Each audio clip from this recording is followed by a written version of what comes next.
Congratulations. So we're going to do the same bridging exercise that we did in week 2 as well, using the hammock, but the hammock was a lot lower.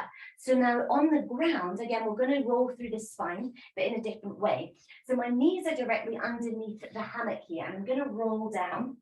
And then what I'm going to actually do is lift one leg and place it on the other side of the hammock. So my heel is at the other side of the hammock. I'm going to take the second leg in and then place the heels at the end of the hammock from there. So in this position here, again, that lovely pelvic tilt, and then release back down. So you can start with this exercise grounded, or you can start from the back sling position. So 1,000 different ways to do every exercise and to draw and bring them together as well. But we're really thinking here about just keeping the hammock in the same place. So the hammock isn't moving away, the legs are staying in the same place, and we're just keeping the tilt happening here as well. Now, as I'm working again my lower body, my neck and shoulders, they just lie back and I look at the hammock.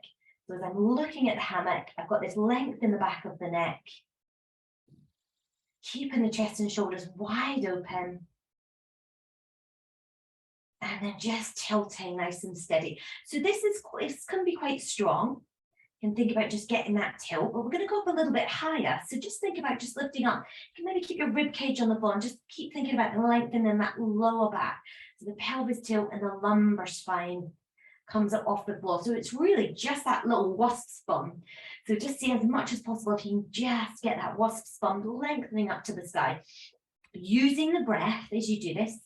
So a nice deep inhale. The breath out allows us to connect diaphragm, get that flow state, engaging through the powerhouse, releases tension through the neck, the shoulders. So the breath might be the last thing to think about, but really you want it to be what glues it all together. It's really what draws it in.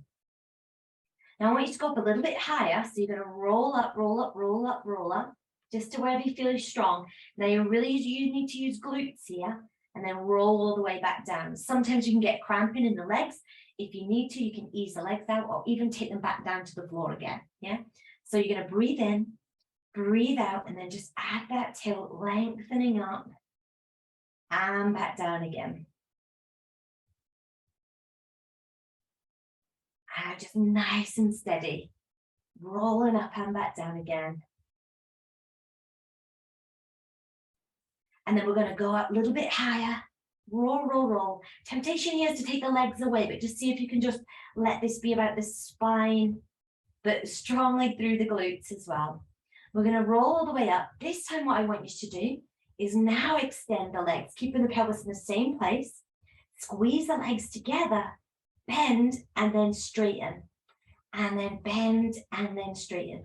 And you're just squeezing the legs together as you gently bring the knees into the chest and back out. And again, the shoulders just stay really wide open as you do this. It's quite strong. And then we're going to take it all the way back here. Now roll down through the spine. So you're peeling and articulating all the way back out. Good. From here, I'm going to flex the feet and turn the legs out so that my feet are in a turn out position. Yeah. So all I've done is just turn them out, and I want to turn out. Thank you so much for joining me. Feel free to stay in your hammock if you want. Stay there. But yeah, so that was week 3 of 4 weeks. The 7 using the high hammock. Next week we'll be using the high hammock again as well with some different exercises. So thank you so much for joining me. Have a fabulous week ahead of you, and I'll see you next week.